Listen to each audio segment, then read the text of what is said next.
Matafeo. Hello, thank you for having me back. Rose, back by popular demand. Popular demand, is that correct? Literally. At least 2 people asked for me to come back, one of them being myself. What did we say? Wasn't she a brilliant guest, we said in the meeting? Absolutely, absolutely. Have you told them that? Yeah. Well, however, I'm disappointed. Where's the green jumpsuit I know. that went so perfectly with our set? I wanted to stick out this time. Last time I wore all green and I looked like part of the chair. So now I've worn the most over-the-top dress. Beautiful. So I can, look, yeah, you can see me? So Right. we're going to talk all about the new rom-com Yes. later, and we touched on it last time, but it's nearly on telly now, isn't it? is. It's brilliant.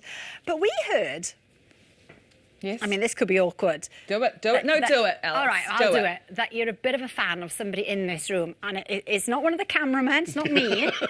Michael, I'm glad I've got you here. Are you okay? serious? The doors are locked. I'm here to talk to you about how big of a fan I am of you.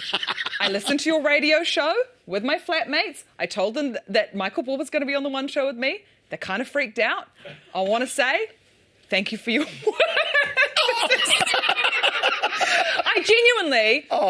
You got me through lockdown, and a lot of clips were watched on YouTube of all your work. And I went through a big phase of musicals, and I don't know, I'm going red now.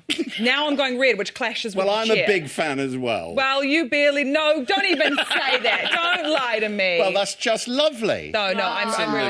Right, well, I'm going to save you. We're going to move on because you Save him, to be fair. Save him. It's a film star, and sort of the kind of relationship that blossoms from there.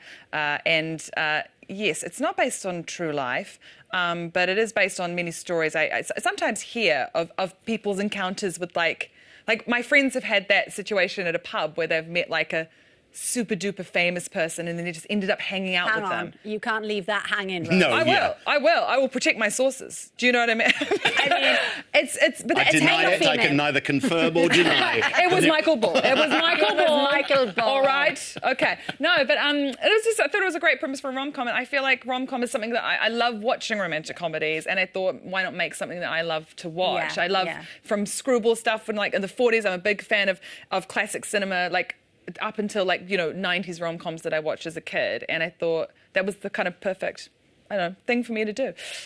So yes, very strange to write yourself into a romance.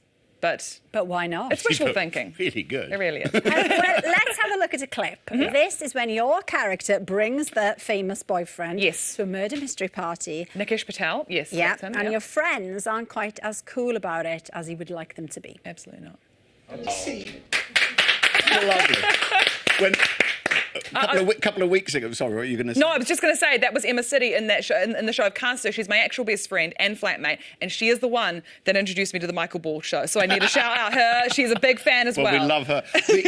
A couple of weeks ago, I rewatched Notting Hill. You did the same thing as well. And this is the same kind of premise as that, the sort of gender reverse. It's kind of a gender reverse kind of, and also I think I love rom-com so much, but I think this is a show that slightly subverts some of the tropes that you find in that genre. And it's we stand on the shoulders of giants of all of those classic rom-coms. Yeah. And it's nice to update it for people of my age and this kind of world we live in now and stuff. And the title is semi-ironic because she's very much not starstruck by his character. Well, no Kiwis are they? No, they're very not. cool. No. We're kind of cool, yeah. I mean, I did just gush over Michael Ball. That was not cool. I think you're, you exception don't proves the follow, the rule of know. Kiwis in general. I just want to be laid back. I mean, sitting there watching Tom Jones talk, you were lucky that I did not interrupt that interview to say, I love you and I'm in love with you, Tom Jones. You could have absolutely have done that. He would have loved it. Let's get back to the rom-com, because your character is called Jessie. Now, that's your nan's name. It is. We spoke a bit about your nan last time. What does your nan make of the series? Well, I told her, I asked her for a blessing to name the character after her, and she said yes. And I didn't mention that there were some scenes, there she is. Brilliant. There are some scenes, of a more intense nature romantically. I can't believe I said that phrase. And I mentioned that to her, and she was like, it's nothing that I haven't done. So you've got my blessing. And so shout out to my nan, Jessie. She hasn't seen it yet, though, so fingers crossed. Stand by, nan. Yeah, stand by. Stand by. Yeah, she's going to block me. Brace yourself. Well, I can't wait to see it all. Starstruck will be on the iPlayer from Sunday on BBC One. at 11:15 from Monday night. Good luck with it. Thanks for having me. It's going to be a huge hit, I'm sure. He's back There he is again. for Hi, you. Tom. I love you. I'm so sorry. I love you so much. It's Rose from New Zealand. Just from Rose from New Zealand, I love you. We got some